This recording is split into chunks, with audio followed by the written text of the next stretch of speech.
Sandro. Nous n'aurons pas le temps de prendre une autre question, malheureusement. C'est ce qui va conclure votre présentation.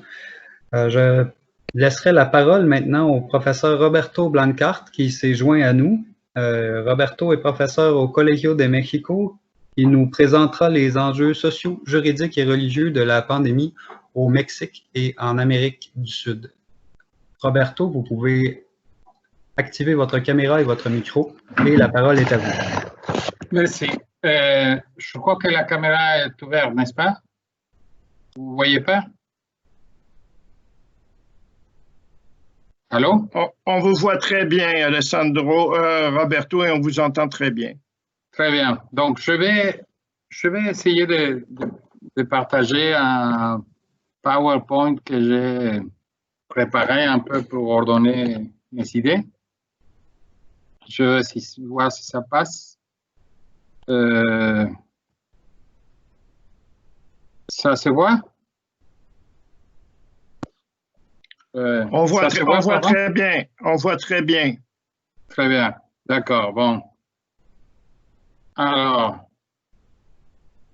attendez.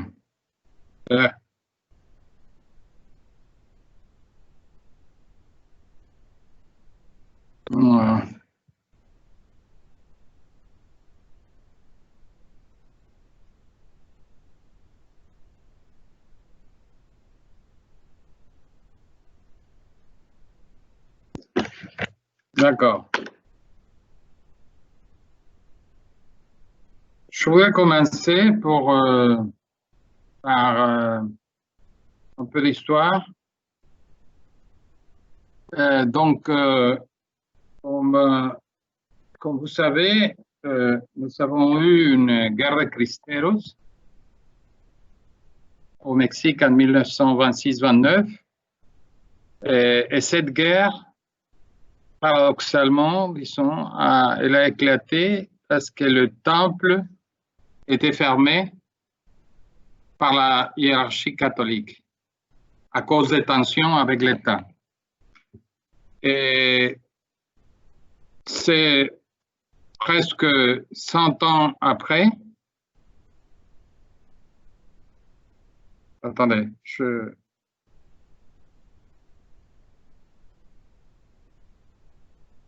Vous regardez ce que je suis en train de montrer? Non, on a des mails. Parce que quelqu'un a commencé à envoyer des mails. Je crois que c'est Raphaël, non? Alors, voilà. Vous voyez là?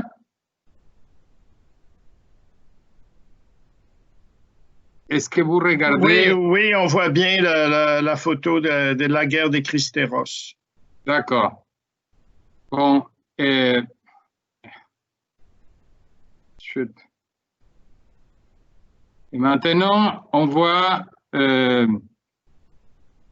presque un siècle après, le temple sont fermés par l'autorité publique et personne, ou presque personne, a porté plainte contre la question.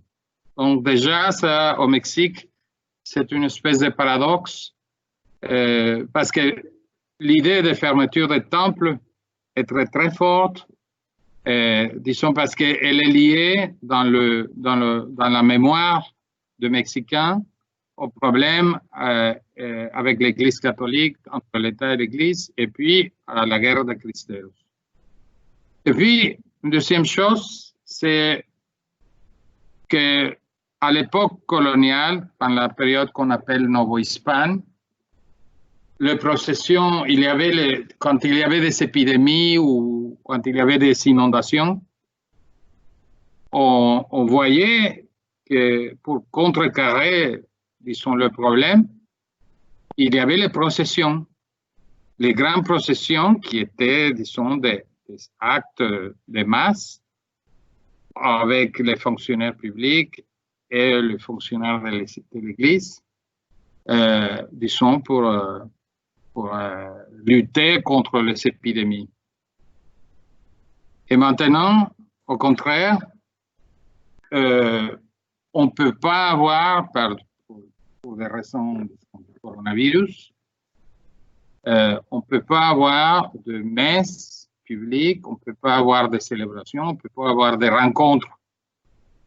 Donc ça, c'est une espèce de deuxième paradoxe parce que normalement, le combat contre les épidémies dans la facette religieuse s'est fait avec, disons, des processions publiques massives.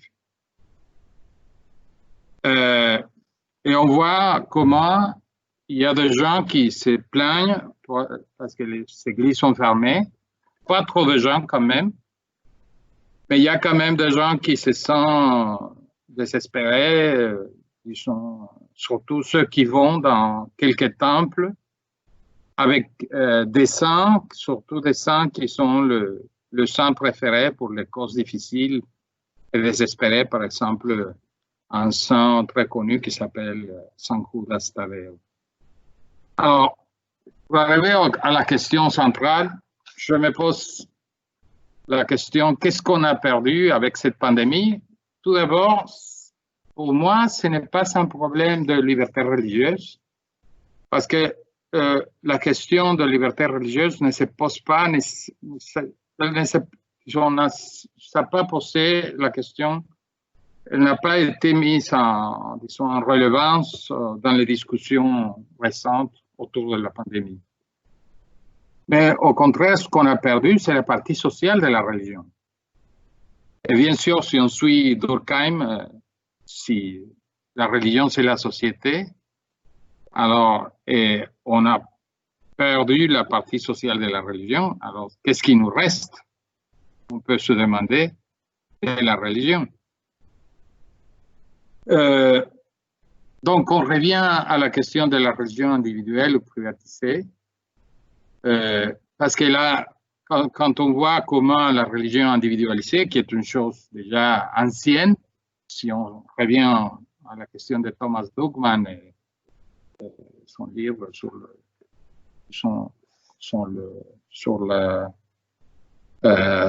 comment s'appelait le livre, Invisible Religion. Vous voyez, bon, c'était une chose importante. Mais ce qu'on a perdu récemment, un peu plus, disons, avec le coronavirus, c'est cette idée de communauté émotionnelle. Et donc, on peut se demander si il peut exister une communauté émotionnelle sans le social, ou avec un social distancé. Je crois que ce n'est pas impossible. Je viens de lire un article dans le New York Times où on parle de gens qui se rencontrent avec les moyens comme celui qu'on utilise dans cet instant. Mais en tout cas, cela devient très difficile. Alors, ce qu'on a vu au Mexique, un peu partout aussi en Amérique latine, ce sont des différentes réactions du clergé, des ministres des cultes. Il y a eu ceux qui blâment la perte de valeurs, l'avortement, par exemple, le mariage pour tous, au coronavirus. Non? Ils disent que le coronavirus, c'est une espèce de châtiment de Dieu. Et aussi, il y a ceux qui se montrent solidaires, il y a ceux qui appuient les gouvernements, ceux qui exigent, au contraire, la réouverture des temples. Il y a qui disent, par exemple, et ça à propos de la question que Martine a posée à Alessandro, il y a un lien entre les groupes les plus conservateurs et ceux qui demandent la réouverture des temples. Et par exemple, on a vu un cardinal qui est à la retraite, qui est le cardinal le plus conservateur du Mexique, qui est déjà quelque chose, et qui a dit qu'il a posé un peu la question sur la pandémie en doutant même de son existence et en demandant la réouverture des temples.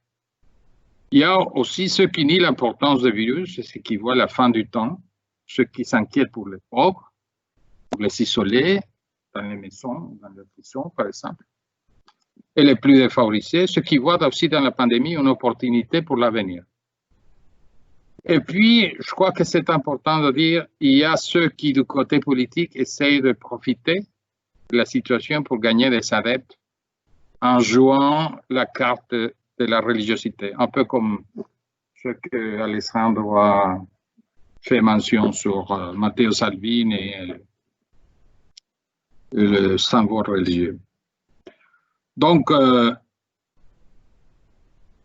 tout le monde est penché sur le coronavirus et maintenant tout le monde est devenu un spécialiste en épidémiologie.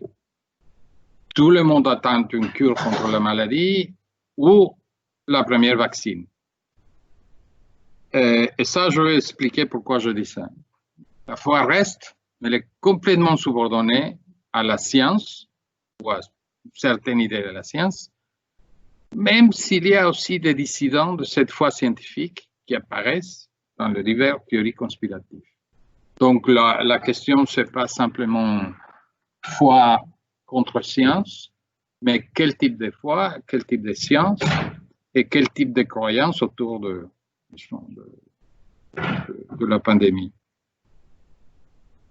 Il y a aussi le pensée magique qui reste, ne disparaît pas. Si vous savez, si vous pouvez regarder là, on voit une chandelle mystique qui apparaît comme un produit mystique et comme une protection contre le coronavirus. C'est comme ça, c'est marqué comme ça dans la boîte. Et si vous pouvez regarder, c'est une espèce de protection dans l'Amérique du Nord parce qu'il y a le petit drapeau du Canada, des États-Unis et du Mexique ensemble. Je ne sais pas exactement qu'est-ce que ça veut dire, mais en tout cas, c'est intéressant. Et il y a eu, à propos de ce que je dis sur le politicien, il y a des gens qui veulent rentrer un peu sur la tradition coloniale, revenir sur cette tradition, parce qu'il y a eu 2 ou 3 autorités locales qui ont présidé des processions religieuses. Bien sûr, elles ont été très fortement critiquées, mais en tout cas, ça existe, cette tentation. Il y a eu même le président de la République, qui est un personnage, en tout cas, singulier, qui a montré au milieu de la pandémie, dans des moments les plus forts de la pandémie, il a montré 2 petites stampes religieuses du Sacré-Cœur de Jésus. Et il les a montrées, il a dit qu'ils sont toujours avec lui et qu'il s'est vanté de la protection de ces amulets religieux. Il a dit même qu'ils sont ses gardes de corps. Donc, pour finir, disons avec quelques conclusions initiales et aventurées, comme je dis. Je crois qu'on peut dire que les institutions religieuses et les religieux en général sont devant 3 défis avec le coronavirus. D'abord, le défi de la concurrence de la science dans les recherches de réponses. Pas nécessairement pour le sens de la vie, mais pour l'agir quotidien, éventuellement pour les belles tensions. Mais aussi, je dois ajouter que la science même a aussi la concurrence de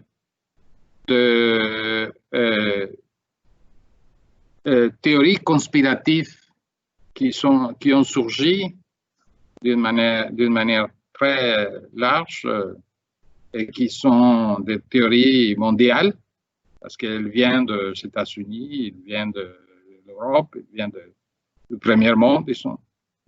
C'est pas seulement la magie des pays en développement. Et il y a aussi un deuxième défi qui est le défi de la concurrence des politiciens populistes qui ont tendance à se présenter comme des leaders quasi-religieux. Donc, pour le leader religieux, cela devient aussi un sujet important parce qu'ils ne savent pas très bien. Ils ne savent pas très bien comment réagir à cette nouvelle concurrence. Et aussi, je dois dire, il y a surtout la croissance de l'individualisation du croire, le manque du social, de la sociabilité, du renforcement quotidien de la communauté émotionnelle. Je crois que en tout cas, c'est là qui présente le plus grand défi pour les religions institutionnelles ou traditionnelles. Je vous